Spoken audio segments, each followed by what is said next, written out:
Solve করতে পারি। কারণ অনেকেই তোমরা চিন্তা করতেছো ভাই এই প্রশ্নটা তো এই বছর মেডিকেল ভর্তি পরীক্ষায় আসছে, পিএইচ এর ম্যাথ, এটাকে কিভাবে ক্যালকুলেটর ছাড়া সলভ করা যায়, এটাকে সলভ করা আরও সহজ, এটার অপশনগুলো তোমাদেরকে দেখানো দরকার ছিল। তো আমি এটাকে এভাবে সলভ করি। দেখো এইটার OH আয়নের ঘনমাত্রা দেওয়া আছে, তার মানে POH-টা হবে কত? POH-টা হবে হচ্ছে 4 মাইনাস লগ 3.5। তাহলে POH-টা হবে হচ্ছে 4 মাইনাস লগ 3.5। তার মানে POH এর ভ্যালুটা হচ্ছে, আমরা যদি বলি এখানে 3 পয়েন্ট সামথিং, 3 পয়েন্ট সামথিং, তাহলে PH এর ভ্যালুটা কত হবে? 10 পয়েন্ট সামথিং, কিন্তু 11-র কম। তোমার যে 4টা অপশন ছিল এই ম্যাথের জন্য, 4টা অপশনের একটাই ছিল 10 পয়েন্ট সামথিং, ওইটাই তো অ্যান্সার। এটা কি 10 পয়েন্ট সামথিং ছাড়া অন্য কিছু হইতে পারবে? পারবে না। তো তোমাকে পরীক্ষার সময় এ ধরনের বুদ্ধিগুলো অ্যাপ্লাই করতে হবে।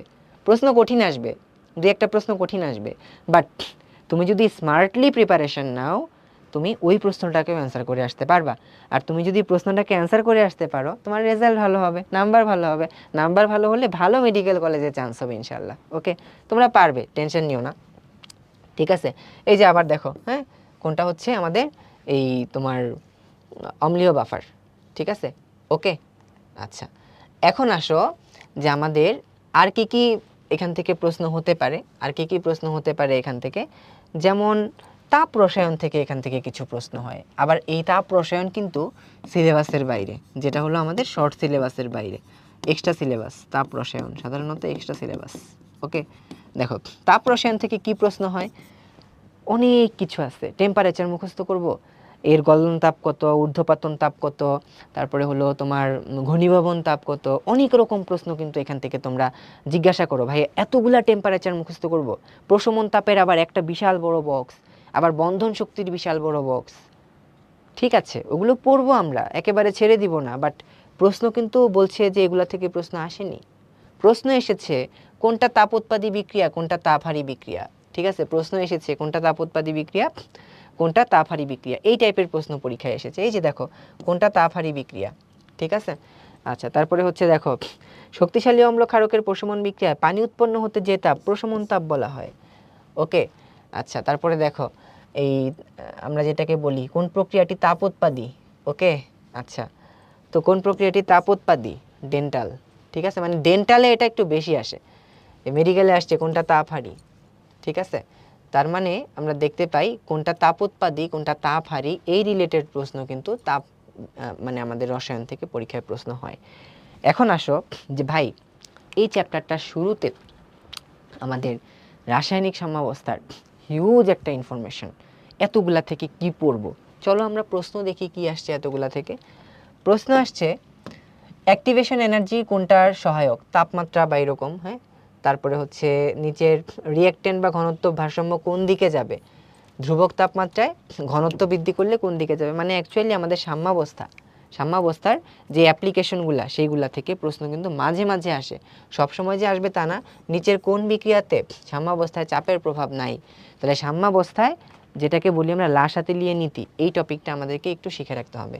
লাসাতেলীয় নীতি থেকে মাঝে মাঝে প্রশ্ন হতে পারে। এই যে তাপমাত্রার সাথে বিক্রিয়ার হারের প্রভাব কীরকম হবে, সমানুপাতিক সম্পর্ক হবে, বিক্রিয়ার হারের একক কী, এগুলোও কিন্তু আমরা এই বিক্রিয়ার হার এবং সাম্যাবস্থা ওই জায়গা থেকে বলতে পারি।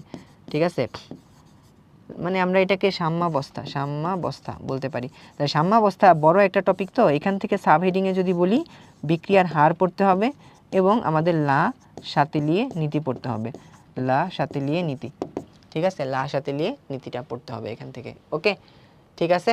আচ্ছা, একটা সময় দেখা যায় তো প্রশ্নে প্রভাবক পরীক্ষায় খুব আসতেছে, কিন্তু প্রভাবক যখন থেকে এক্সট্রা সিলেবাসে ঢুকে গেছে তখন থেকে প্রভাবকের প্রশ্ন আসা কমে গেছে। তো খেয়াল করো, এই যে প্রভাবক, ঋণাত্মক প্রভাবক কোনটা 20-21 আসছে, এর আগে যদি যাও দেখবা প্রভাবকের অনেক প্রশ্ন। রিসেন্ট বছরে কিন্তু প্রভাবক থেকে প্রশ্ন আর নাই। ঠিক আছে, দেখো প্রভাবক থেকে আর প্রশ্ন নাই, প্রভাবক থেকে। ঠিক আছে, তো একটু আমাদের পড়তে হবে এখান থেকে। প্রভাবকের উদাহরণ পড়ে নিলাম, আগে আসতো, রিসেন্ট বছরে কিন্তু কম আসে।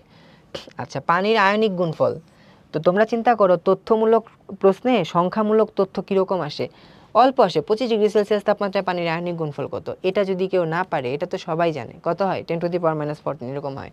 ঠিক আছে, আচ্ছা, ডান। তো এবছর ডেন্টালে খুবই আনইউজুয়াল একটা জিনিস চলে আসছে, যেটা অ্যাকচুয়ালি মেডিকেল ভর্তি পরীক্ষায় খুব কমনলি আসে না, কিন্তু গত বছরের আমরা ম্যারাথন ক্লাসে এই জিনিসটা কিন্তু পড়াইছিলাম, অ্যাটম ইকোনমি কীভাবে ক্যালকুলেট করতে হয়। এবং মজার ব্যাপার হলো এটা আসলে অনুশীলনীর প্রশ্ন। তো অনুশীলনীর প্রশ্ন তো আসলে কোনো মাফ নাই, সবই পড়তে হবে। তো অনুশীলনী থেকে ডেন্টালে কিন্তু এই অ্যাটম ইকোনমি ক্যালকুলেশনটা চলে আসছে। সো তোমরা যদি খেয়াল করো এই এত বড় রাসায়নিক পরিবর্তন, এই রাসায়নিক পরিবর্তন চ্যাপ্টার থেকে প্রশ্ন আসবে পিএইচ এর ক্যালকুলেশন, কিন্তু পিএইচ এর ক্যালকুলেশন এখন একটু টাফ আসে। টাফ বলতে কি মানে একটু কঠিন ক্যালকুলেশন, বাট সেটা স্মার্টলি পড়লে পারা যায়। ওই 0.001 0.005 এইটা সবসময় আসছে না, এটা একটা সময় দেখা যায় তো এটাই আসতেছে। ঠিক আছে, একটা সময় দেখা যাইতো যে প্রশ্ন হইলে রক্তের পিএইচ কত এটা আসতেছে, কিন্তু রিসেন্ট বছরে পিএইচ এর মান দিয়ে আমরা কিন্তু কোনো প্রশ্ন দেখতে পাচ্ছি না। বাফার দ্রবণ এবং পিএইচ এই দুইটা এখান থেকে খুব ভালো মতন পড়তে হবে। বাফার দ্রবণের কিন্তু দেখো হ্যান্ডারসন হেসেলবাক ইকুয়েশন দরকার নাই, বাফার দ্রবণ কিভাবে কাজ করছে দরকার নাই। একটা সময় রক্তের বাফার থেকে অনেক প্রশ্ন হতো, কিন্তু রিসেন্ট বছর ভর্তি পরীক্ষায় আমরা দেখতে পাচ্ছি বাফারের উদাহরণ থেকে প্রশ্ন হচ্ছে, কোনটা অম্লীয় বাফার কোনটা ক্ষারীয় বাফার এই রিলেটেড প্রশ্ন হচ্ছে। সো তোমরা তো পুরো চ্যাপ্টার পড়বা, বাট আমাদের বিবর্তনের প্রশ্ন বিবর্তন সিরিজের উদ্দেশ্য হলো কোন কোন টপিক থেকে আমার প্রশ্নগুলো বেশি আসছে সেই জিনিসটা তোমাদেরকে দেখাই দেওয়া। ওকে, এবার আসো কর্মমুখী রসায়ন। যারা চিন্তা করো যে ভাই কর্মমুখী রসায়ন না পড়ি পরীক্ষা দিতে যাব, দেখো মেডিকেল ভর্তি পরীক্ষায় 3টা প্রশ্ন আসছে এবার, আবার গত বছর মেডিকেলেও কোনো প্রশ্ন আসে নাই, ডেন্টালেও কোনো প্রশ্ন আসে নাই। ঠিক আছে, তো এর আগের বছর আবার 2টা আসছে, তার আগের বছর কোনো প্রশ্ন আসে নাই। ঠিক আছে, তাহলে তোমাদের বছরে তোমরা তো নিশ্চয়ই আমার মুখ থেকে এটা শুনতে চাচ্ছ যে তোমাদের বছরেও প্রশ্ন না আসার সম্ভাবনা কম। হ্যাঁ, যদি এটার এই ফ্রিকোয়েন্সি যদি এটা ফলো করে 20-21 প্রশ্ন আসছে, 21-22 আসে নাই, 22-23 আসছে, 23-24 আসে নাই, 24-25 আসছে, 25-26 আসবে না। কিন্তু এই কথা বলে এই চ্যাপ্টার বাদ রাখা যাবে না, সম্ভাবনা কম কিন্তু আমাকে পড়তে হবে। এখন কোন কোন জিনিসগুলো আমরা পড়বো সেটা একটু দেখে ফেলি। দেখো রিসেন্টলি মানে যখন থেকে আমাদের এটা শর্ট সিলেবাসে ইনক্লুড হয়েছে, প্রিজারভেটিভটা কিন্তু পরীক্ষায় প্রশ্ন আসতেছে। ঠিক আছে, প্রিজারভেটিভ এটা কিন্তু শর্ট সিলেবাসে ছিল। এর প্রিজারভেটিভ আর হলো ভিনেগার এই দুইটা জিনিস হচ্ছে শর্ট সিলেবাসে ছিল। তো প্রিজারভেটিভ এই টপিকটা কিন্তু আমাদেরকে ভালো মতন পড়তে হবে। এই যে দেখো প্রিজারভেটিভ থেকে প্রশ্ন আসছে, বিশেষ করে প্রিজারভেটিভের উদাহরণ আসে প্রশ্ন, এবং সাইট্রিক অ্যাসিডের পিএইচ এটা 2বার চলে আসছে আর কি। সাইট্রিক অ্যাসিডের 3.14, হ্যাঁ, ডেন্টালেও আসছে মেডিকেলেও আসছে। ঠিক আছে, ঠিক আছে, ডেন্টালে আসছে যে বিএইচ এর পূর্ণরূপ কি, এটাও প্রিজারভেটিভের প্রশ্ন, বিউটাইলেটেড হাইড্রোক্সি অ্যানিসোল, বিউটাইলেটেড হাইড্রোক্সি অ্যানিসোল। ঠিক আছে, আচ্ছা তারপরে হচ্ছে দেখি আমরা প্রিজারভেটিভ থেকে কিন্তু মানে এই 24-25 23-24 রিসেন্টলি প্রশ্ন হয় নাই, আগে হয়েছে। তারপরেও প্রিজারভেটিভের উদাহরণ এই যে কোনটা খাদ্য সংরক্ষক, অ্যান্টিমাইক্রোবিয়াল খাদ্য সংরক্ষক এই জায়গা থেকে পরীক্ষায় প্রশ্ন হয়ে থাকে। আচ্ছা তারপরে হলো আমাদের আরেকটা টপিক যেটা থেকে এখন বেশি প্রশ্ন আসতে দেখা যায়, সেটা হলো দুধ। ঠিক আছে, মানে এই যে আমাদের দুধের যে পুষ্টিমান আছে, তারপরে হলো দুধ থেকে ছানা তৈরির প্রক্রিয়া, এই জিনিসগুলা থেকে পরীক্ষায় কিন্তু প্রশ্ন আসতেছে। ঠিক আছে, এই জিনিসগুলা থেকে এই যে সংগৃহীত দুধের পিএইচ নিয়ন্ত্রণে আমরা সোডিয়াম বাইকার্বনেট, সোডিয়াম কার্বনেট এগুলাকে ব্যবহার করতে পারি। ঠিক আছে, তারপরে এই যে দেখো কোন প্রক্রিয়াতে দুধ থেকে ছানা তৈরি করা হয়। ঠিক আছে, তারপরে দুধে কোন ডাইস্যাকারাইডটা আছে। তাহলে দেখো বিগত 5 বছরে মেডিকেল ভর্তি পরীক্ষায় প্রতি বছরই এই দুধ থেকে কিন্তু প্রশ্ন আসছে। 5 বছরে 3 বছর প্রশ্ন আসছে, এবং যে বছর মেডিকেলে প্রশ্ন আসছে দুধ থেকে প্রশ্ন আসছে। কোন ডাইস্যাকারাইড থাকে, ল্যাকটোজ থাকে। ঠিক আছে, মানে সরি গ্যালাক্টোজ, ল্যাকটোজ এগুলা থাকে আর কি। ডাইস্যাকারাইডের মধ্যে ল্যাকটোজ আর গ্যালাক্টোজ তো মনোস্যাকারাইড। তাহলে এই ডাইস্যাকারাইড কোনটা থাকে, ল্যাকটোজ থাকে দুধের মধ্যে, তাই না? আচ্ছা, তো এটাকে বলে থাকি আমরা কি দুগ্ধ চিনি বলা হয়ে থাকে আর কি। হ্যাঁ, আচ্ছা তারপর যদি আমরা খেয়াল করি এখান থেকে যে দুধ থেকে ছানা তৈরি হয় কোন প্রক্রিয়ার মাধ্যমে, কোয়াগুলেশন প্রক্রিয়ার মাধ্যমে দুধ থেকে ছানা তৈরি হয়ে থাকে আর কি। হ্যাঁ, আচ্ছা সংগ্রহিত দুধের পিএইচ নিয়ন্ত্রণে কি ব্যবহার করা হয়, কি ব্যবহার করা হয়, এই যে বাইকার্বনেট বা কার্বনেট। তাহলে দুধ এটা কিন্তু রিসেন্ট বছরের ভর্তি পরীক্ষাতে আমরা ইম্পর্টেন্ট দেখতে পাচ্ছি। এরপরে রিসেন্ট বছর ভর্তি পরীক্ষায় আরেকটা যে জায়গা থেকে রেগুলার বেসিসে প্রশ্ন আসতেছে সেটা হচ্ছে সাসপেনশন কোয়াগুলেশন। ঠিক আছে, সাসপেনশন কোয়াগুলেশন মানে যেটাকে বলে থাকি আমরা কলয়েড ইমালশন, এই জিনিসগুলো থেকে পরীক্ষায় প্রশ্ন হয়। তা আমি স্পেসিফিক্যালি বলে ফেলি কলয়েড। ঠিক আছে, এখান থেকে পরীক্ষায় রিসেন্ট বছরে প্রশ্ন বেশি আসতেছে। ঠিক আছে, colloid emulsion, colloid and emulsion. ঠিক আছে, এই যে দেখো সাসপেনশনের উদাহরণ কি, সোডিয়াম ক্লোরাইড দ্রবণের বৈশিষ্ট্য কি, এটাও এই সাসপেনশন কোয়াগুলেশন এই টপিক থেকেই আসছে। অন্ত্রের ইমেজিংয়ে বেরিয়াম সালফেট এটাও সাসপেনশন, ঠিক আছে। ওকে, আচ্ছা, নিচের কোনটা কলয়েড ইমালশন নয়, ঠিক আছে। আচ্ছা, তারপরে হলো এটা তো দুধের, হ্যাঁ, কোয়াগুলেন্ট, এটাও কলয়েড ইমালশনের সাথে, তার মানে কলয়েড ইমালশন, এটা থেকেও কিন্তু রিসেন্ট বছরের প্রশ্ন আসতেছে, ঠিক আছে। আচ্ছা, এবারে আসো আরেকটা টপিক, যেটা হলো ভিনেগার। এটা থেকে ডেন্টালে প্রশ্ন হয়, মেডিকেলে খুব হয় না। গাজন প্রক্রিয়া কোন পরিবর্তন? ভিনেগার মধ্যে আমরা দেখে থাকি আমাদের হচ্ছে ইথানল তৈরি হয় আর কি, হ্যাঁ। আচ্ছা, তারপর এখান থেকে এই যে ডেন্টালে দেখো, হ্যাঁ, আর্দ্র বিশ্লেষণে কোন এনজাইম ব্যবহার করা হয়? তার মানে ভিনেগার এটা ডেন্টাল এক্সক্লুসিভ, ডেন্টালে বেশি আসতেছে, কিন্তু মেডিকেল ভর্তি পরীক্ষা এটা থেকে প্রশ্ন হয় নাই। সো মেডিকেল ভর্তি পরীক্ষায় রিসেন্টলি যদি বলি, এই কলয়েড ইমালশন সাসপেনশন কোয়াগুলেশন যে টপিকটা আছে, এই টপিকটা থেকে বিভিন্ন উদাহরণ থেকে প্রশ্ন হয়, এবং দুধ এই জায়গাটা থেকে পরীক্ষায় প্রশ্ন হয়েছে। কিন্তু দেখো এই চ্যাপ্টারে আরও অনেক কিছু ছিল, অনেক কিছু ছিল বলতে কি, বিভিন্ন প্রিজারভেটিভের পিএইচ, হ্যাঁ, খাদ্য কৌটাজাতকরণ, অনেকগুলা খাদ্য কোনটাতে কৌটাজাত করতে কি দিব না দিব, তারপরে হলো বিভিন্ন টয়লেট্রিজের উপাদান, কোনোটাই কিন্তু প্রশ্নে আসে নাই। একটা সময় প্রশ্ন ওই টয়লেট্রিজের উপাদানগুলো থেকে বেশি হতো, গোলাপ জলে কি থাকে, ওই জিনিসগুলো থেকে প্রশ্ন একটা সময় বেশি হতো, কিন্তু বিগত 5 বছরে যদি দেখি টয়লেট্রিজ থেকে কোনো প্রশ্ন নাই। আবার তোমরা আমাকে প্রশ্ন করো যে ভাইয়া এই ভ্যানিশিং ক্রিম, কোল্ড ক্রিম কোনটা কতটুকু ব্যবহার করব, কতটুকু বোরাক্স ব্যবহার করব, কতটুকু গ্লিসারিন ব্যবহার করব, কোথায় কি ব্যবহার করব, এগুলা কি মুখস্থ করতে হবে? যেখানে টয়লেট্রিজের বিভিন্ন উপাদানগুলো থেকেই প্রশ্ন হয় নাই বিগত 5 বছরে, আর তুমি সেখানে উপাদান সহ মনে রাখবা, এটা তো সম্ভব, অনেকের পক্ষেই সম্ভব না, হ্যাঁ, কারো কারো পক্ষে হয়তো বা সম্ভব, কিন্তু এটা অনেকের পক্ষেই সম্ভব না। আমি যখন স্টুডেন্ট ছিলাম আমার পক্ষেও এটা সম্ভব ছিল না, সবগুলা কোনটা কত গ্রাম থাকবে এটা মনে রাখা। সো আমরা প্রশ্ন বিবর্তন এই সিরিজটার মাধ্যমে এটা তোমাদেরকে মেসেজ দিলাম যে কর্মমুখী রসায়ন থেকে দুধ এই টপিক এবং কলয়েড ইমালশন এই দুইটা টপিক থেকে সবচেয়ে বেশি প্রশ্ন আসতে দেখেছি। এবার আসো রসায়ন দ্বিতীয় পত্র।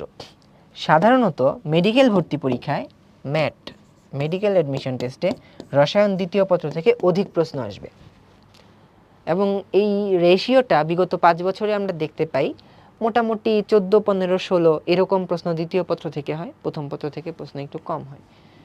তো দেখি দ্বিতীয় পত্র থেকে প্রশ্ন, দ্বিতীয় পত্র থেকে প্রশ্ন পরিবেশ রসায়ন। পরিবেশ রসায়ন থেকে প্রশ্ন কিছু কিছু ম্যাথ আসতে পারে পরীক্ষায়। আমরা রিসেন্ট বছরে কিন্তু পরিবেশ রসায়ন থেকে ম্যাথ আসতে দেখি, ঠিক আছে, রিসেন্ট বছরে পরিবেশ রসায়নে ম্যাথ আসে, ঠিক আছে। এবং রিসেন্ট বছরের ম্যাথগুলা যদি একটু দেখো, প্যাটার্নটা ফলো করছে খুব কম, চার্লস বয়েল থেকে আসছে না, একটু পেছনেরগুলা থেকে বেশি আসতেছে, আংশিক চাপ সূত্র থেকে প্রশ্ন বেশি আসতেছে, ব্যাপন সূত্র থেকে প্রশ্ন বেশি আসতেছে, এবং আদর্শ গ্যাস সূত্র থেকে প্রশ্ন বেশি আসতেছে। তাহলে আমরা প্রথমে যদি দেখে ফেলি কি কি ম্যাথ এখান থেকে আসছে, এখান থেকে ম্যাথ পরীক্ষায় প্রশ্ন আসে। প্রথমেই একটা ম্যাথ আছে, কিন্তু এই প্রশ্নটা একটা ইনকমপ্লিট প্রশ্ন ছিল, এটা একটা অনুশীলনীর প্রশ্ন ছিল, সম্পূর্ণ ডেটা দেয় নাই। উদ্দীপকে এখানে আর্দ্র গ্যাস যার এটার যেই চাপ ছিল এবং বাষ্প চাপ কত ছিল এটা বলে দেওয়া ছিল না, ঠিক আছে। আচ্ছা, তারপরে হচ্ছে দেখো যে ম্যাথ আর কি কি আসছে।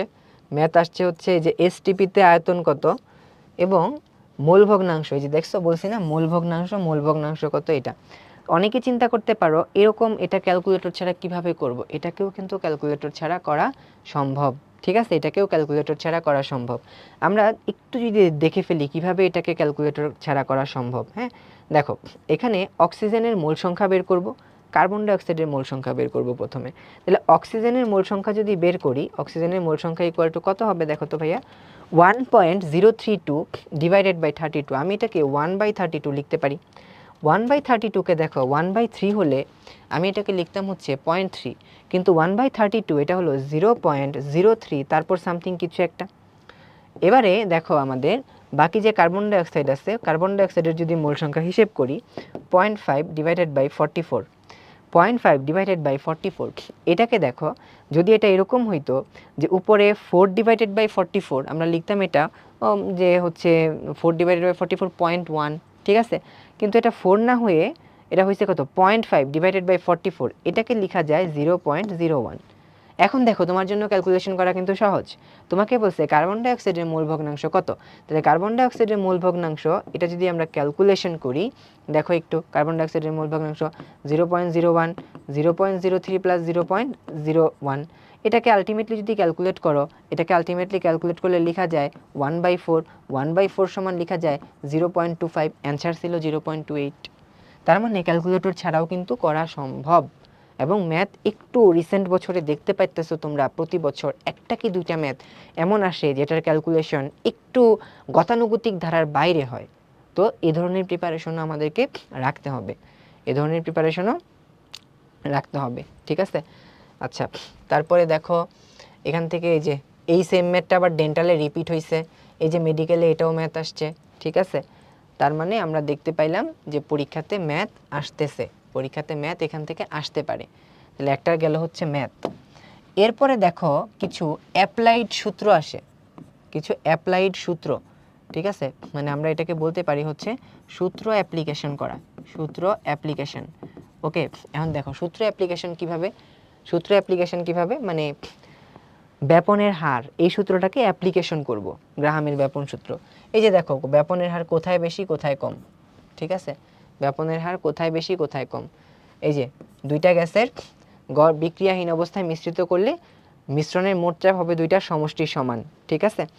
আচ্ছা, তারপরে হলো যে সমীকরণটা চাপ তাপমাত্রা আয়তনের মধ্যে সম্পর্ক প্রদর্শন করে, দুটি গ্যাসের গড় গতিশক্তি কখন সমান হয়, অভ্যন্তরীণ শক্তি কার উপর ডিপেন্ড করতেছে, ঠিক আছে।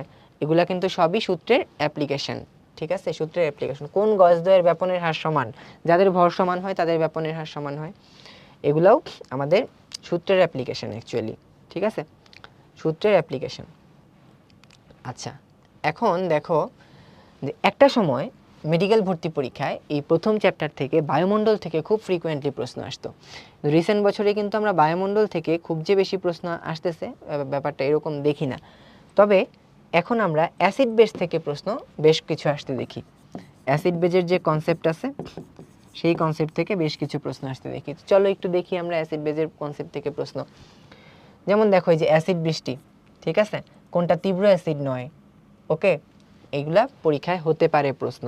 আচ্ছা, এই কোন বিবরণটি সঠিক, এটাও অ্যাসিড বেজ ওই ব্রনস্টেড লাউরিট বিবরণ দিয়েছিল আর কি। নিচের সংযোজন অ্যাসিড ক্ষারের বিক্রিয়াটা কোনটা সঠিক, এটাও অ্যাসিড বেজের প্রশ্ন।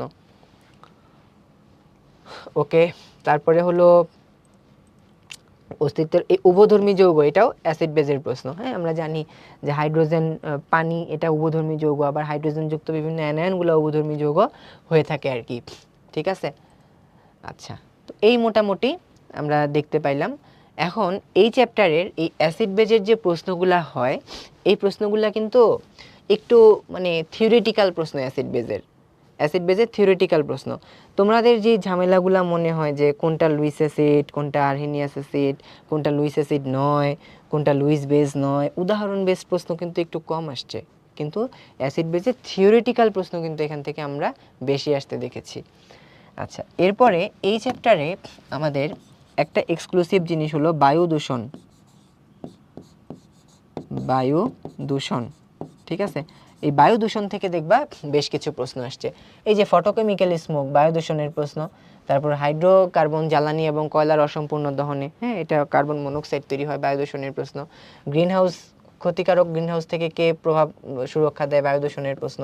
ডেন্টালে আসছে শ্বাসতন্ত্রে কোনটা প্রদাহ সৃষ্টি করে, সালফার ডাইঅক্সাইড, বায়ু দূষণের প্রশ্ন, ঠিক আছে। আচ্ছা, তারপরে হলো ওজোন স্তরকে ক্ষয় করে, বায়ু দূষণের প্রশ্ন। হাইড্রোজেন সালফাইড বায়ু দূষণের প্রশ্ন। এই যে বায়ু দূষণ, ঠিক আছে, ঠিক আছে। তো মোটামুটি আমরা দেখলাম যে বায়ু দূষণের প্রশ্ন খুব ফ্রিকোয়েন্টলি কিন্তু পরীক্ষায় আসতেছে, খুব ফ্রিকোয়েন্টলি পরীক্ষায় বায়ু দূষণের প্রশ্ন কিন্তু আসতেছে, ঠিক আছে। আচ্ছা, এটা সূত্রের কনসেপ্ট ছিল প্রশ্ন, ওকে। আচ্ছা, এরবারে দেখো আরেকটা জিনিস তোমাদেরকে দেখাই, সেটা হলো নাইট্রোজেন সংবন্ধন। এই টপিক থেকে অনেক দিন কোনো প্রশ্ন হয়নি, রিসেন্টলি কিন্তু এই টপিক থেকে প্রশ্ন হচ্ছে। যেমন দেখো, কোন রাসায়নিক প্রক্রিয়াটি পানিকুলের অস্তিত্বের জন্য আবশ্যক, প্রাকৃতিক নাইট্রোজেন ফিক্সেশন যেটা ছিল সেটা। তো এরকম এই এর আগের বছরই আসছে, বজ্রবৃষ্টির সময় কোন গ্যাসটি সক্রিয় হয়? নাইট্রোজেন গ্যাস সক্রিয় হয়ে নাইট্রিক অক্সাইড তৈরি করে। তার মানে এই দুইটা হচ্ছে নাইট্রোজেন সংবন্ধন। নাইট্রোজেন সংবন্ধন থেকে গত বছর এবং এবছর প্রশ্ন আসছে। আগে অনেক বছর প্রশ্ন হয়নি, সম্ভবত 12-13 সেশনে একটা প্রশ্ন হয়েছিল যে কোনটি মাটিতে নাইট্রোজেনের পরিমাণ বাড়ায়? উত্তর ছিল হচ্ছে ছোলা। ঠিক আছে, এই টাইপের প্রশ্ন হয়েছিল একটা সময়ে। হ্যাঁ, আচ্ছা, তো নাইট্রোজেন সংবন্ধন গেল। বায়ু দূষণ। এবারে আসো আরেকটা টপিক যেটা থেকে পরীক্ষায় আমরা ভালোই প্রশ্ন আসতে দেখেছি, সেটা হলো আমাদের ভারী ধাতুর যে দূষণ আছে সেটা, ভারী ধাতুর দূষণ। ঠিক আছে, ভারী ধাতুর দূষণ এবং পানি দূষণ, যেটা একসাথে শেষে আছে, একসাথে পড়ে ফেলি। ভারী ধাতুর দূষণ এবং পানি দূষণ। ঠিক আছে, আচ্ছা চলো, এই যে মিঠা পানির উৎস এবং ডিও পানি দূষণ। ঠিক আছে, মেডিকেলে আসছে। দেখো 21-22-এ 6টা প্রশ্ন আসছে এখান থেকে মেডিকেলে। হ্যাঁ, আবার 22-23-এ 2টা প্রশ্ন আসছে, 20-21-এ 3টা প্রশ্ন আসছে। ঠিক আছে, 23-24-এ 4টা প্রশ্ন আসছে, 24-25-এ আবার 6টা প্রশ্ন আসছে। তার মানে তোমাদের বছরেও কিন্তু 4টা-5টা এরকম প্রশ্ন আসার একটা প্রবণতা বা একটা বিবর্তন আমরা এখানে খেয়াল করতে পারছি। তো এই যে দেখো, আর্সেনিকের মাত্রা, এটা ভারী ধাতুর দূষণ। কোনটার আধিক্যে হিমোগ্লোবিন উৎপাদন? ক্রোমিয়াম। হ্যাঁ, এটার আধিক্যে হিমোগ্লোবিন উৎপাদন বাধাগ্রস্ত হয়। বিশ্ব স্বাস্থ্য সংস্থা অনুযায়ী পানীয় জলের পিএইচ কত? 6.5 থেকে 8.5 এর মধ্যে হয়ে থাকে আর কি। ঠিক আছে, আর রান্নার চুল্লিতে কোন সিলিন্ডার প্রোপেন বিউটেন থাকে? এটা মোটামুটি রেগুলার ইনফরমেশন থেকে আমরা জানি। তো এই যে খরো পানি, হ্যাঁ, আচ্ছা, আর এই পরম শূন্য তাপমাত্রা, এটাও কিন্তু সূত্রের প্রমাণ আর কি। ঠিক আছে, ব্যাপন প্রক্রিয়া, এটাও সূত্রের প্রমাণের মধ্যেই বলতে পারো বা সূত্রের অ্যাপ্লিকেশনেই বলতে পারো। তার মানে এই এত বড় পরিবেশ রসায়ন অধ্যায়, এখান থেকে তোমরা যদি স্পেসিফিক বলি, ম্যাথগুলা কি কি আসছে? ম্যাথগুলা আসছে হচ্ছে আদর্শ গ্যাসের আদর্শ সমীকরণ যেটা আছে, আদর্শ গ্যাস সমীকরণ যেটা আছে ওইটা থেকে ম্যাথ আসছে, মোল ভগ্নাংশের ম্যাথ আসছে। এই দুইটাই কিন্তু বেশি। হ্যাঁ, মানে মেডিকেল ভর্তি পরীক্ষায় বিগত 5 বছরে এই দুইটা সূত্র থেকেই ম্যাথ আসছে। ঠিক আছে, বয়েলের সূত্র বলো, চার্লসের সূত্র বলো, অ্যাপ্লিকেশন দিয়ে প্রশ্ন আসছে, ডিরেক্টলি ম্যাথ কিন্তু আসে নাই। ঠিক আছে, আচ্ছা, সো এই চ্যাপ্টার মোটামুটি একটু ডাইভার্সিফাইড, মোটামুটি সব টপিক থেকেই প্রশ্ন হয়। তারপরেও এই বায়ু দূষণ, পানি দূষণ, ভারী ধাতুর দূষণ, অ্যাসিড বেস, এইগুলা থেকে পরীক্ষায় একটু বেশি ফ্রিকুয়েন্টলি প্রশ্ন হয়। ওকে, এবার আসো অর্গানিক কেমিস্ট্রি। অর্গানিক কেমিস্ট্রি থেকে দেখো একটা জিনিস, 20-21-এ ডেন্টালে কোনো প্রশ্ন হয় নাই, মেডিকেলে 2টা প্রশ্ন হয়েছে, কিন্তু 21-22-এ 9টা প্রশ্ন হয়েছে, 22-23-এ 9টা প্রশ্ন হয়েছে, 23-24-এ 6টা প্রশ্ন হয়েছে, 24-25-এ 5টা প্রশ্ন হয়েছে। তাইলে আমরা দেখতে পাচ্ছি আস্তে আস্তে কিন্তু কমছে, 9টা থেকে 6টা, 6টা থেকে 5টা, অ্যান্ড এই 5 থেকে আমার ধারণা বাড়বে, তোমাদের বছরে বাড়বে, 5-এর কম আসবে না, বাড়বে। ঠিক আছে, এবং এই অর্গানিকের প্রশ্নগুলা যদি খেয়াল করো, প্রশ্নগুলা কেমন হয় দেখো। প্রশ্ন বলল, নিচের কোনটি উত্তপ্ত লৌহের উপস্থিতিতে অ্যাসিটিলিন উৎপন্ন করে? ঠিক আছে, কোনটা উত্তপ্ত লৌহের উপস্থিতিতে অ্যাসিটিলিন উৎপন্ন করে? ঠিক আছে, আচ্ছা, তো সাধারণত অর্গানিকের প্রথম যেই প্রশ্নটা হয়, এটাকে আমি বলতে চাই হচ্ছে বিক্রিয়া থেকে প্রশ্ন হয়। এখন দেখো, অর্গানিকের বিক্রিয়া থেকে কীরকম প্রশ্ন হবে? বিক্রিয়া থেকে কি প্রশ্ন হবে যে কোনো একটা বিক্রিয়া দিয়ে বলবে এই বিক্রিয়াটা পূর্ণ করো, এরকম প্রশ্ন হবে না। প্রশ্ন কিন্তু এরকম হয় না, গ্রসলি তোমাদের কাছে জানতে চায় এখানে কি তৈরি হয়, এখানে কি তৈরি হয়। যেমন প্রথমটা, উত্তপ্ত লৌহের উপস্থিতিতে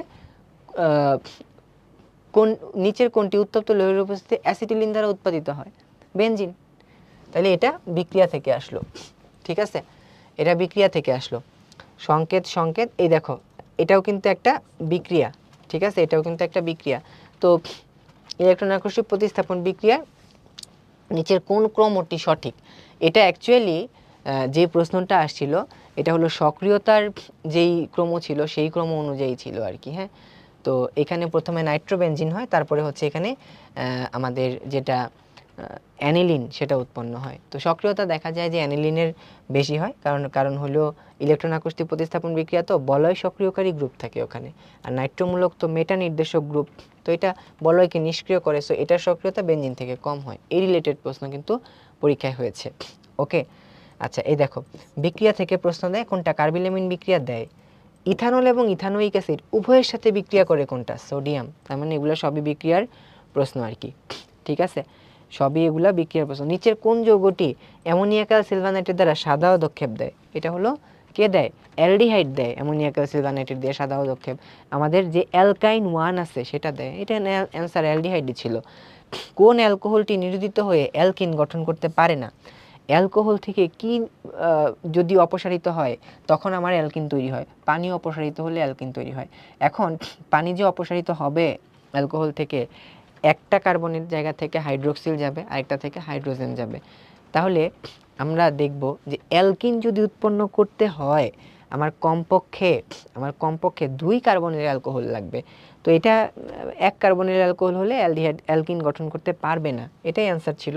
এটার অ্যান্সার ছিল হচ্ছে মিথানল, অ্যাকচুয়ালি রিঅ্যাকশনের প্রবলেম। আচ্ছা তারপর দেখো এখান থেকে কোন বিক্রিয়ায় অ্যালডিহাইড মূলক মিথিলিন মূলকে রূপান্তরিত হয়, ক্লিমেনশন বিজারণ বিক্রিয়া, ঠিক আছে। আচ্ছা তারপরে অসম্পৃক্ত জৈব যৌগ শনাক্তকরণের বিকারক কোনটা, এটা শনাক্তকরণে পড়ে গেছে। কোনটা অ্যালডল ঘনীভবন বিক্রিয়া দেয়, ঠিক আছে, এটাও আমাদের বিক্রিয়ার মধ্যে পড়ে, ঠিক আছে। আচ্ছা তারপরে হলো ডিকার্বক্সিলেশন বিক্রিয়ার প্রধান উৎপাদ কি, অ্যালকেন হয় প্রধান উৎপাদ, ঠিক আছে। ওকে, তারপরে হলো দেখতে পাচ্ছি এই কোন যৌগটি জলীয় সোডিয়াম হাইড্রোক্সাইডের সাথে বিক্রিয়া করে না, এটাও বিক্রিয়া থেকে প্রশ্ন। ইথাইল আয়োডাইড এবং পটাশিয়াম হাইড্রোক্সাইডের বিক্রিয়ায় কোনটি উৎপন্ন হয়, আমরা জানি এটা জল থেকে অল হয়, ঠিক আছে, জল থেকে অল হয়। তাহলে ইথাইল আয়োডাইড পটাশিয়াম হাইড্রোক্সাইডের যে বিক্রিয়া, এটাতে কি তৈরি হবে, অ্যালকোহল তৈরি হবে, ইথানল তৈরি হয় বেসিক্যালি এখানে, ঠিক আছে। আচ্ছা তারপরে দেখতে পাচ্ছি এগুলা হচ্ছে বিভিন্ন উদাহরণ থেকে আসা প্রশ্ন। পার্থক্য করার জন্য কোন বিকারক, এই যে নিচের কোনটি অ্যালডল ঘনীভবন বিক্রিয়ায় অংশগ্রহণ করবে না, ঠিক আছে। আচ্ছা ডান। তারপরে হলো ডাও প্রণালীতে কি উৎপন্ন করা হয়, ফেনল উৎপন্ন করা হয়, ঠিক আছে। আচ্ছা এই তাহলে দেখতে পাইলাম আমরা বিক্রিয়া থেকে প্রশ্ন হয়, কিন্তু বিক্রিয়া থেকে প্রশ্নটা কেমন হয়, নামীয় যে বিক্রিয়াগুলো আছে এই রিলেটেড প্রশ্ন হয়ে থাকে আর কি, ঠিক আছে। আচ্ছা এবারে আসো আমাদের আরেকটা যেটা প্রবলেম এখান থেকে প্রশ্ন হয় শনাক্তকরণ, এইটা মেডিকেল ভর্তি পরীক্ষার জন্য অর্গানিক থেকে সবচেয়ে ইম্পর্টেন্ট টপিক বললেও ভুল হবে না। শনাক্তকরণ এটা তোমার পরীক্ষায় প্রশ্ন হয়, মোটামুটি ভালোই পরীক্ষায় এখান থেকে আমরা প্রশ্ন আসতে দেখে থাকি, ঠিক আছে। আচ্ছা এটাও তো বিক্রিয়া, SN1 বিক্রিয়াটাও বিক্রিয়া থেকেই বলা যায়, SN1 বিক্রিয়াটাও বিক্রিয়া থেকেই বলা যায়, ঠিক আছে। আচ্ছা নিচে কোনটা ইলেকট্রোফাইল, এটাও বিক্রিয়ার সাথেই সম্পর্কিত। আচ্ছা ঠিক আছে, এই দেখো শনাক্তকরণ বলতেছিলাম যে শনাক্তকরণ থেকে পরীক্ষায় প্রশ্ন হয়ে থাকে। শনাক্তকরণ ছাড়া একটা সময় প্রশ্ন কল্পনাই করা যেত না। এই যে দেখো অসম্পৃক্ত জৈব যৌগ শনাক্ত করতে আমরা কোন বিকারক ব্যবহার করব, ঠিক আছে। আচ্ছা তারপরে হলো অ্যামোনিয়াযুক্ত সিলভার নাইট্রেট দ্বারা কোনটি শনাক্ত করা হয়, অ্যালডিহাইড শনাক্ত করা হয়। ওকে, এই কার্যকরীমূলক শনাক্তকরণ এটাকেও শনাক্তকরণের মধ্যে ফেলা যায়। আর এই অপ্রতিসম অ্যালকিন যেটা, এটা বিক্রিয়ার মধ্যে ফেলা যায়। হ্যাঁ, ওই যে আমরা মার্কোনিকভ নীতি যখন পড়ি ওই জিনিসটা হচ্ছে অপ্রতিসম অ্যালকিন কোনটা, এটা। আচ্ছা তারপরে যদি তুমি খেয়াল করো এখান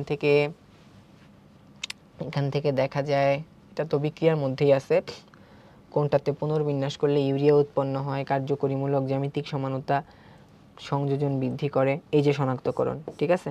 আচ্ছা শনাক্তকরণকে তো আমরা অন্য কালিতে মার্ক করতেছি, এটা শনাক্তকরণ।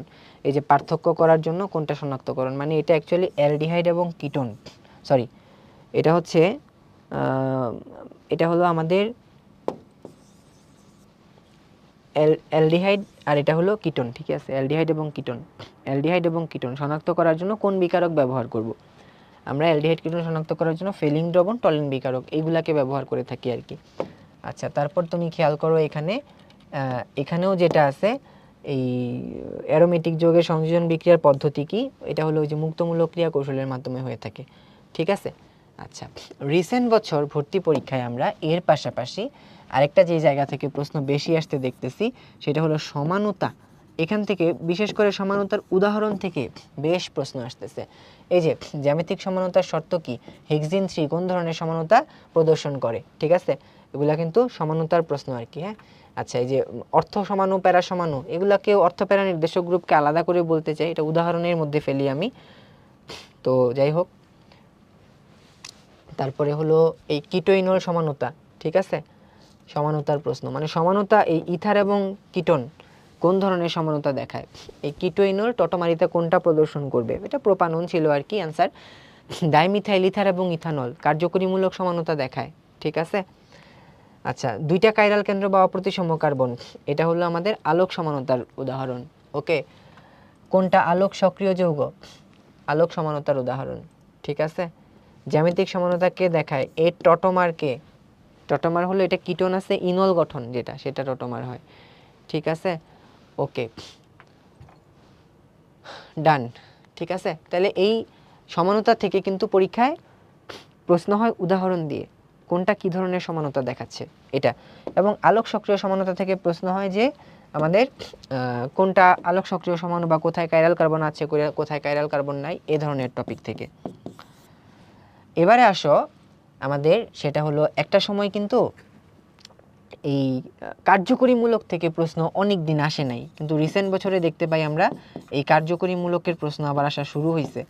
যেমন দেখো, এই ইথানোয়িক অ্যানহাইড্রেটের সংকেত কি, কার্যকরীমূলক, ঠিক আছে, এটা কার্যকরীমূলকের প্রশ্ন। তারপরে হচ্ছে এই কার্যকরীমূলকের সাথে এটা রিলেটেড, কোন কার্যকরীমূলকটি অগ্রগণ্য হবে, ওই যে আমরা দেখি না যে একটা অগ্রগণ্য ক্রম আছে নামকরণের ক্ষেত্রে যেটা প্রাধান্য দিয়ে থাকি আর কি, ওই যে আমাদের একটা ক্রম দেওয়া আছে, ক্রম থেকে যেটা অগ্রগণ্য হয় সাধারণত অ্যাসিডমূলকগুলা বেশি অগ্রগণ্য হয়, সেটাই অ্যান্সার হয়। নাইট্রাইল কার্যকরীমূলক কোনটা, কার্যকরীমূলকের প্রশ্ন, ঠিক আছে। আচ্ছা, তারপরে হচ্ছে দেখো এই নাইট্রাইল কার্যকরীমূলক কোনটা, কার্যকরীমূলক প্রশ্ন, কোনটিতে অ্যালকোহল এবং অ্যাসিড উভয়ই বিদ্যমান, কোনটিতে অ্যালকোহল এবং অ্যাসিড উভয়ই বিদ্যমান, ল্যাকটিক অ্যাসিড ছিল উত্তর। হ্যাঁ, এটার মধ্যে অ্যালকোহল মূলকও আছে, আমাদের হচ্ছে এই অ্যাসিড মূলকও আছে, ঠিক আছে। আচ্ছা, তো এই মোটামুটি কার্যকরীমূলকের প্রশ্ন। তারপরে আসো আরেকটা যেটা প্রশ্ন হয় পরীক্ষায়, আরেকটা যেটা পরীক্ষায় আমরা প্রশ্ন হইতে দেখি সেটা হচ্ছে শুরুর ভূমিকার অংশটুকু আছে না, এখানকার কিছু উদাহরণ পরীক্ষায় প্রশ্ন হয়, কিছু উদাহরণ পরীক্ষায় প্রশ্ন হয়। আচ্ছা, কিছু উদাহরণ প্রশ্ন হবে পরীক্ষায়। হ্যাঁ, আচ্ছা, উদাহরণ থেকে প্রশ্ন হয়। আচ্ছা, উদাহরণের আগে আমরা একটু দেখে নিই অর্থপ্যারা সমানুর প্রশ্ন, অর্থপ্যারা মেটা, অর্থপ্যারা, এটা থেকে পরীক্ষায় রিসেন্টলি খুব ফ্রিকোয়েন্টলি প্রশ্ন আমরা আসতে দেখতেছি, ঠিক আছে। এই যে কোন মূলকটি অর্থপ্যারা নির্দেশক গ্রুপ, ঠিক আছে। তারপরে হলো, তারপরে দেখো এখানে অর্থপ্যারার প্রশ্ন নাই, জৈব যৌগে হাইড্রোজেন, হাইড্রোজেন, তারপরে এই যে সক্রিয়তা বৃদ্ধি করছে, যারা অর্থপ্যারা নির্দেশক গ্রুপ তারা সক্রিয়তা বৃদ্ধি করে, ঠিক আছে। এই যে অর্থপ্যারা নির্দেশক গ্রুপ, তার মানে অর্থপ্যারা নির্দেশক গ্রুপ থেকে কিন্তু পরীক্ষায় প্রশ্ন হয়ে থাকে, ঠিক আছে, অর্থপ্যারা নির্দেশক গ্রুপ থেকে পরীক্ষার প্রশ্ন হয়ে থাকে। আচ্ছা, তারপরে আসো যে আমাদের বিভিন্ন উদাহরণ থেকে প্রশ্ন হয়, উদাহরণ, হ্যাঁ, বিভিন্ন উদাহরণ, উদাহরণের প্রশ্ন কেমন, যেমন এই যে ডিনামাইট তৈরিতে কি ব্যবহার করা হয়, উদাহরণ বা ব্যবহার, উদাহরণ বা ব্যবহার, এগুলো একসাথেই বলা যায়, কোনটার ব্যবহার কোথায় কোনটার উদাহরণ কি, হ্যাঁ, এগুলোকে একসাথেই বলা যায়। আচ্ছা, তারপরে হচ্ছে উদাহরণের প্রশ্ন, বেনজিন কার্বন কার্বন বন্ধন দৈর্ঘ্য কত, এই যে কোনটিতে হাইড্রোজেন নাই, উদাহরণের প্রশ্ন, হাইড্রোজেন অ্যাটম নাই কোনটাতে, উদাহরণের প্রশ্ন, ঠিক আছে, মানে হাইড্রোজেন বিহীন জৈব যৌগ আর কি। পুনর্বিন্যাস, কোনটি পুনর্বিন্যাসের ফলে ইউরিয়া উৎপন্ন হয়, এটা অ্যাকচুয়ালি বিক্রিয়ার সাথে রিলেটেড। হ্যাঁ, মানে ওই ফেনল আর হচ্ছে ফর্মালডিহাইড এই দুইটা মিলে ইউরিয়া উৎপন্ন হয়, ঠিক আছে। এই যে ডেটলের মূল উপাদান কি, ডেটলের মূল উপাদান কি, এটাও কিন্তু উদাহরণের প্রশ্ন, ঠিক আছে। ডেটলের মূল উপাদান কি, উদাহরণ, হ্যাঁ, ক্লোরোজাইলিনল, এটাও কিন্তু উদাহরণ, ডেটলের মূল উপাদান ক্লোরোজাইলিনল, উদাহরণ। পচা মাছের গন্ধ কিসের জন্য হয়ে থাকে, মিথাইলামিনের জন্য। ওষুধ রূপে নাইট্রোগ্লিসারিন ব্যবহার করা হয়, উদাহরণ। পাকা কমলার সুগন্ধের কারণ কি, অক্টাইল অ্যাসিটেট, উদাহরণ। তার মানে আমরা দেখতে পাইলাম উদাহরণ থেকে অর্গানিক কেমিস্ট্রির কিন্তু প্রশ্ন হয়েছে। ঠিক আছে, তাহলে দেখো এই এত বেশি অর্গানিক কেমিস্ট্রি, এখান থেকে আমাদের কি কোনো রিয়েকশনের মেকানিজম আসছে? আসে নাই। কোনো টেম্পারেচার আসছে? আসে নাই। কোনো চাপ আসছে? আসে নাই। তা তোমরা যে জিনিসটা নিয়ে প্যানিক করো ভাইয়া, এত এত টেম্পারেচার, এত এত চাপ মুখস্থ করতে হবে কি না, একটা উদাহরণ আমরা কিন্তু চাপ এবং টেম্পারেচার থেকে আসতে দেখি নাই। ঠিক আছে, পলিমারের ব্যবহার একটা সময় অনেক প্রশ্ন হতো, এটা পড়তে গিয়ে তোমাদের অনেক কষ্ট হয়। রিসেন্ট বছরে কিন্তু পলিমারের ব্যবহার থেকেও আমরা প্রশ্ন আসতে দেখি না। ঠিক আছে, আচ্ছা প্রশ্ন দেখবো আমরা বিক্রিয়া। বিক্রিয়াগুলো এরকম, যদি শর্ত থাকে কে দেয় কে দেয় না, দিবে কি দিবে না, এই জিনিসগুলো ইম্পর্টেন্ট। আমরা দেখতে পাচ্ছি অ্যালডোলে কে আসবে কে আসবে না, এটা আসে। তারপরে হলো এরকমভাবে পরীক্ষায় প্রশ্ন দিয়ে থাকবে যে ধরো একটা বিক্রিয়ার কথা বলে দিবে এখানে কি উৎপন্ন হয়েছে, যেমন এই যে কোন কৌশলের মাধ্যমে বিক্রিয়াটি হয়েছে, এই টাইপের প্রশ্ন পরীক্ষায় দিবে। কোনটা হলো মুক্তমূলক সংযোজন বিক্রিয়া, কোনটা ইলেকট্রোফিলিক সংযোজন বিক্রিয়া, কোনটা ইলেকট্রোফিলিক প্রতিস্থাপন বিক্রিয়া, এই টাইপের জিনিস পরীক্ষাতে আসতে দেখা যায়। এবং নামীয় যে বিক্রিয়াগুলো আছে, কোন বিক্রিয়াতে কি উৎপন্ন হয়, ডিকার্বক্সিলেশন বিক্রিয়াতে কি উৎপন্ন হয়, উর্স বিক্রিয়াতে কি উৎপন্ন হয়, আমরা দেখলাম যে এরকম প্রশ্ন আছে ডাও পদ্ধতিতে কি উৎপন্ন হয়, ডাও মানে ফাও। ঠিক আছে, তো এরকমগুলা পরীক্ষায় বেশি আসবে। তাহলে বিক্রিয়া পড়লাম আমরা। শনাক্তকরণ কি দিয়ে শনাক্ত করি, এটা পরীক্ষা সবসময়ই এক্সক্লুসিভ প্রশ্ন। সমানতা থেকে রিসেন্ট বছরে অনেক প্রশ্ন আসতেছে, কেন জানি কার্যকরীমূলক থেকে প্রশ্ন আসতেছে। অর্থপ্যারা সমাণু, কোনটা অর্থপ্যারা সমাণু, কোনটা বলয় সক্রিয়কারী, এই রিলেটেড প্রশ্ন পরীক্ষায় হবে, এবং বিভিন্ন রকমের উদাহরণ এবং ব্যবহার। ঠিক আছে, এই তো ভয়ের কিছু নাই, যা যা আছে আমরা সবই পারবো। এখন দেখো পরিমাণগত রসায়ন, এই চ্যাপ্টারটাকে বলা হয় ম্যাথ এক্সক্লুসিভ। এইখান থেকে পরীক্ষায় ম্যাথ আসবেই। চলো আমরা দেখি কি কি ধরনের ম্যাথ আসছে। সো প্রথম যেটা, সেটা হচ্ছে একটা মোল সংখ্যার ম্যাথ। ঠিক আছে, মানে রাসায়নিক গণনা। ঠিক আছে, রাসায়নিক গণনা একটা মোল সংখ্যার ম্যাথ। মানে ম্যাথগুলো এখানে এরকম হয় যে তোমার ঘনমাত্রার ম্যাথ হয়, মোল সংখ্যার ম্যাথ হয়। হ্যাঁ, মানে যেই ম্যাথগুলা অ্যাকচুয়ালি হাজারি স্যারের বইয়ের বক্স এমসিকিউ থাকে না, বক্স এমসিকিউ এর যে টাইপের ম্যাথগুলো আসছে ওই টাইপের ম্যাথগুলাই, হয়তো ডেটাগুলা চেঞ্জ বা ম্যাথগুলাও হয়তো অনুশীলনের প্রশ্ন থেকে আসছে, কিন্তু মানে বক্স এমসিকিউ এর টাইপের বাইরের ম্যাথ কিন্তু খুব কম আসছে বা আসে নাই বললেই কিন্তু চলে। তো আমরা যদি দেখি এখানে প্রথমে একটা ম্যাথ যে 1 মোল মিথানলে কতটি পরমাণু থাকে, এটা ম্যাথ। তারপরে হচ্ছে দেখো যে এত ml থেকে দ্রবণের ঘনমাত্রা লঘুকরণের ম্যাথ। ঠিক আছে, মোলার দ্রবণের ম্যাথ, মোলার ঘনমাত্রার ম্যাথ। ঠিক আছে, তারপরে হচ্ছে মোলার মানে দ্রবণের ঘনমাত্রা লঘুকরণের ম্যাথ, মিশ্রণের ম্যাথ, অক্সিডেশন নাম্বারের ম্যাথ। ঠিক আছে, তারপরে দেখো ডেন্টালে একবার 8টা প্রশ্ন চলে আসছে, জারণ বিজারণের ম্যাথ, পার্সেন্টেজের ম্যাথ, অণু মানে মোল সংখ্যার ম্যাথ, এটাও রাসায়নিক গণনার ম্যাথ, মোলারিটির ম্যাথ, রাসায়নিক গণনার ম্যাথ মানে ওই যে বিক্রিয়ার আর কি। হ্যাঁ, এটাও দেখো মানে ওই মোলারিটির ম্যাথ। তাহলে দেখো ডেন্টালে 1 বছর 8টা প্রশ্ন আসছে, 7টাই আসছে হচ্ছে ম্যাথ। তো এই চ্যাপ্টার থেকে অ্যাকচুয়ালি ভাইয়া ম্যাথ আসবে। ঠিক আছে, তো কি পরিমাণ পানি যোগ করতে হবে, কতগুলা কার্বন ডাইঅক্সাইড আছে। ঠিক আছে, মানে মোল সংখ্যার ম্যাথ। এটা হলো দ্রবণের ঘনমাত্রা লঘুকরণের ম্যাথ, এটাও মোল সংখ্যার ম্যাথ।